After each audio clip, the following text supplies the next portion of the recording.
The 12th day of 14 days faculty development program on development journalism Way Forward project organized by Center of Mass Communication, University of Rajasthan with collaborative partnership UNICEF Rajasthan. The first session began with Mr. Rajiv Tiku, Managing Director of One World Foundation, discussed the challenges which media persons face on covering development stories. Media is just incidental to this. So that sums up the ethos which has been shaping largely the Indian media. In the process, what has happened is the role of the editor has also got changed actually. The role of an editor has changed to such a level that they become actually media managers rather than being editors. And one of the examples which I personally encountered is that this was mid-90s. Economic Times was looking for an editor, and the ad they put out in Economic Times and Times of India itself was, it said that it had lots of qualities and qualifications that were needed, and at the end of the line there was one line: the applicant need not necessarily be a journalist.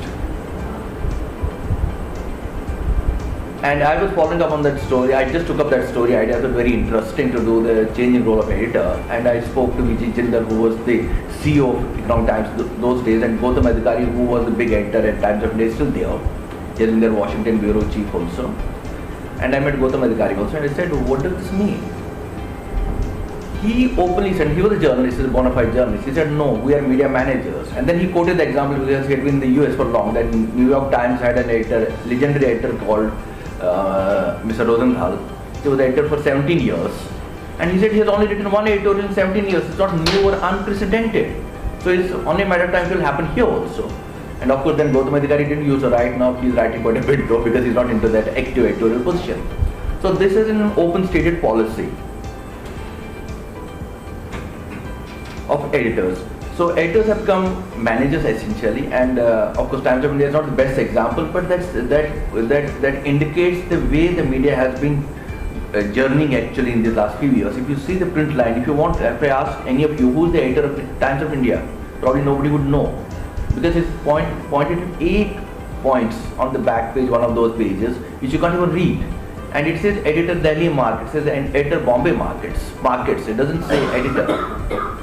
Probably they would not even give that, but that is very necessary to pinpoint, to fix responsibility on somebody if anything goes wrong, because the laws require that somebody's name has to be there.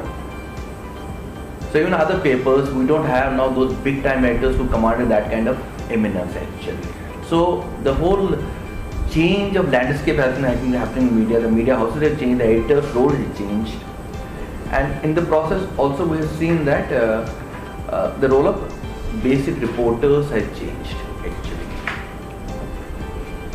And in this we have also had some high flying editors also, but what they do is they play the role of a manager, but they outwardly they come across as editors. So they have been market savvy, they have been able to transcend this kind of a challenge where they remain editors outwardly, but inwardly they're essentially managers. And there has been lots of expansion in media also. You have lots of supplements, lots of TV program channels are coming, social media has been there, and alternative media has also come up. So lots of lateral expansion has happened. In the process, decentralization has also happened. So one big editor doesn't clear all the stories. One big editor doesn't watch 24-hour TV channel, can't watch it. So it has been decentralized and also delegated, which means the responsibility has also come to the next level, lower levels. Always the responsibilities have come to them, but in the process their grooming has not happened simultaneously from the other end. So those are the kind of challenges we have there. Uma Shankar Pandey, Assistant Professor at Surendranath College of Women, Kolkata, explains about the data journalism. Propaganda, if I can use the word, or so much of information management going on at so many levels, where people are trying to claim certain things, or where people are fake news, we know about all that. So that's where the role of a journalist becomes very important, because then again, it's not just about the data, but the story out of the data. Because if it was only the data, then computer engineers would be doing that. Then people who are into coding. In fact, many journalism programs out of India, they're already into coding. They know Python, they know PHP, they know R and all that, so that they can make sense out of the data. So when we start off with the Excel, that's just the beginning. And we know how big data is important. Just to give you a sense of it, we know that there's lots and lots of digital data around the world. If I have to put it as a story, it would be like, that's from a book, I don't remember the name, that if you put all the information that is available in the digital world on DVDs, one DVD is how much? 2.8 GB or something. Then you will have 5 stacks of DVDs from the earth to the moon. That much of data is available in the digital form. That much, because it's like, you can't even begin to explain how big that is. Almost everything. I'm sure you've heard about the National Digital Library of India. All the books are available online. That's an IIT Kharagpur and Government of India initiative. All the books are, they've been digitized and they're there in the online format. So it is there. Now the point is to get what is relevant.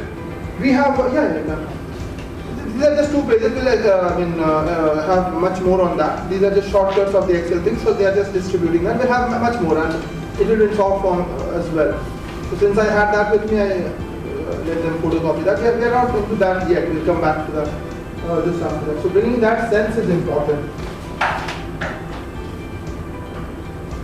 Computer resisting reporting is not a new thing. It's been there, using data as a source to all those interactive formats we see on many other, because the interactive format we see or the usage of the e-platform these days is just like an extension of the print platform. It's not interactive.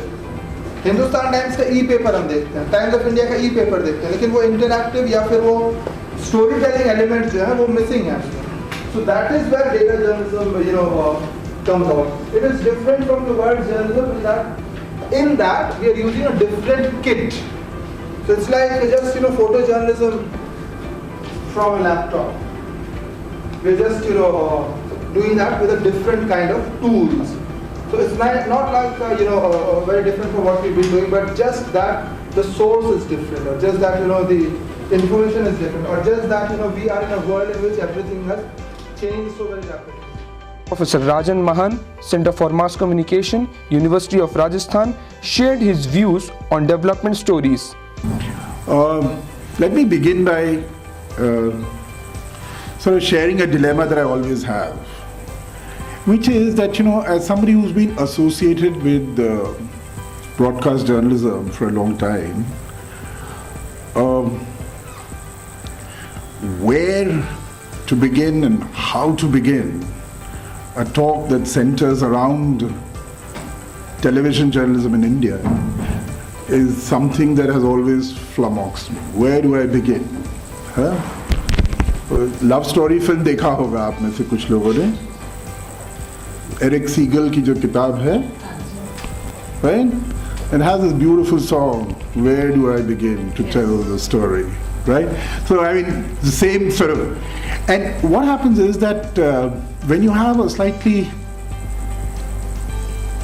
complex subject like development journalism, it becomes, this dilemma becomes, as an insider, as somebody who was a participant in that whole process of creating news and the multiple sort of set of equations around that, and now as somebody who's an avid consumer and who's supposed to be a bit of a observer from a distance, I always find it a little difficult, because I find that every time I try to think about Indian television journalism, I actually am full of a range of very diverse ideas and thoughts, and there is a breaking down of a lot of boundaries in my own head. And what I find very difficult is to acquire some sense of detachment and objectivity about Indian television. I find increasingly that either you tend to become a defender, my loyalties to the television medium, or you tend to sometimes, I've noticed a lot of former journalists turn into severe critics of exactly what they were doing earlier themselves, without for a moment pausing. So for me, it is a little difficult every time I try and speak about television journalism. But having in a certain sense hung my mic. Cricket में कहते हैं ना कि वो sportsman के लिए कहते हैं he's hung his boots when somebody retires. They say I've hung my boots.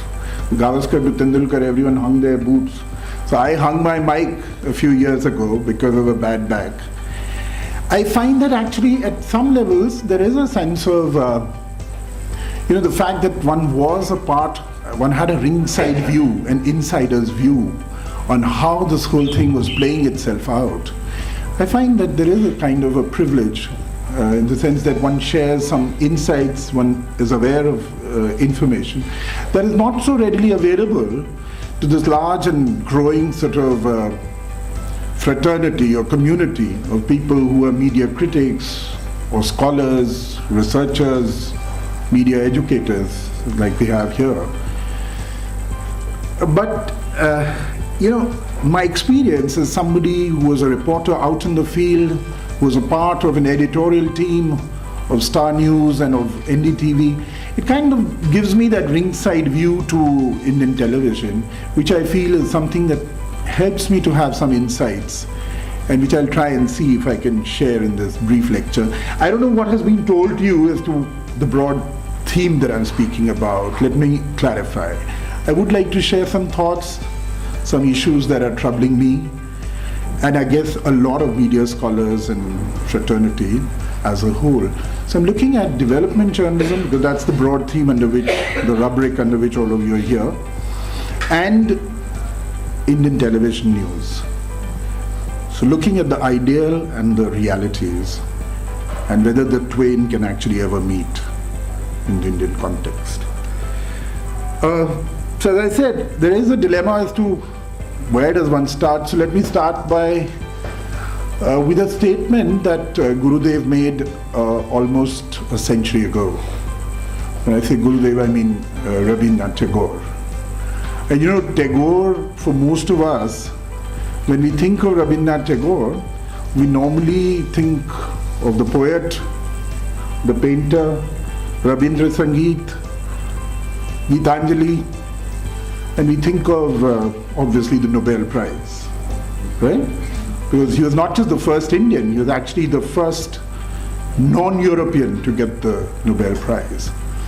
He made a statement almost a century ago which was extremely profound, I feel, in the context of development journalism and the developmental realities that we see around.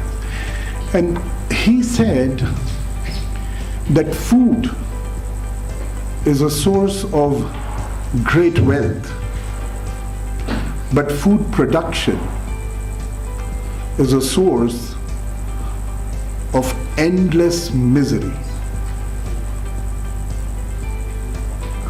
Do you understand? I mean, here is a poet, a man who was essentially a thinker with an artistic talent, but an artistic temperament. But he was an observer of society, a thinker, a philosopher, and he made some very profound statements and, commentaries on the harsh realities of India in the colonial period. And having seen the realities of the Indian farmer, he had seen the Bengal famine, etc. And that's when he makes this comment, which I think, if you look at it, is also a very prophetic statement. मतलब उन्होंने वास्तव में, अगर आप आज को गौर करें, और आज जो भारत में सबसे बड़ी समस्याओं में से एक है, the rural distress, agricultural distress, agrarian crisis, farmer suicides, right?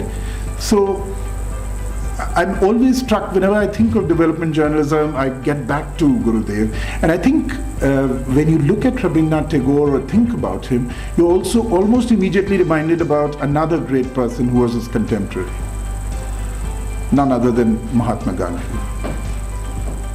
Gandhi, in my mind, and I think in the minds of many, could actually qualify as being perhaps India's finest development journalist ever.